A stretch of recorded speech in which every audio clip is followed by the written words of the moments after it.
आज इंजीनियर मोहम्मद अली मिर्जा का फितना यही फितना है। आज वो इंटरनेट पर बैठ के अपने घर में 4 किताबें सामने रख के अपने घर में तो भीगी बिल्ली भी शेर हुआ करती है। जुर्रत थी तो किसी अहले इल्म से दाव पेच लड़ाता। जुर्रत नाम की कोई मादा की चीज अपने अंदर थी तो किसी अहले इल्म से रुजू करता। मैं उनकी अक्लों का जनाजा न पढ़ूं तो क्या करूं जो मुझे कहे कि ये तो आलिम बंदा है। यार इल्म ऐसे मिलता है। और दुनिया की डॉक्टरी, इंजीनियरी, दुनिया के कोई और मेडिकल माहिर घर बैठे नहीं बनता। कोई डॉक्टर का बेटा डॉक्टर नहीं बनता, इंजीनियर का बेटा इंजीनियर नहीं बनता, प्रोफेसर का बेटा प्रोफेसर नहीं बनता।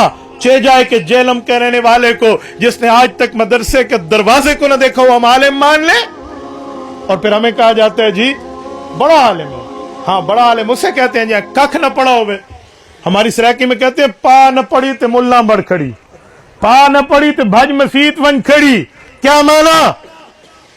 और न वो हाफिज है, न वो आलिम है, न वो कारी है, न उस शख्स ने कोई हदीस पढ़ी है, न कोई तफसीर पढ़ी है, न कोई फिक्ह को जानता है, कुछ भी नहीं है। मुझे इंजीनियर होने से एतराज नहीं है।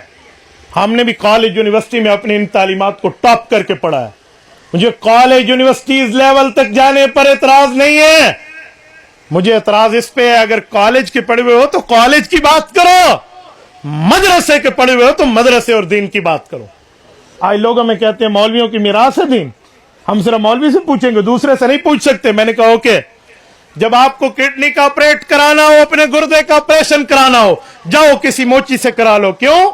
डॉक्टरों की कैंची इतनी तेज नहीं है जितनी मोची की रंबी तेज होती है। वो बेहतरीन तरह से तुम्हारा ऑपरेट करके रख देगा। कराओ ना। अगर मोची कह दे कि मेडिकल डॉक्टरों की मीरास है, मैं भी पैरामेडिकल स्टाफ हूं, तो मोची को डॉक्टर मानोगे?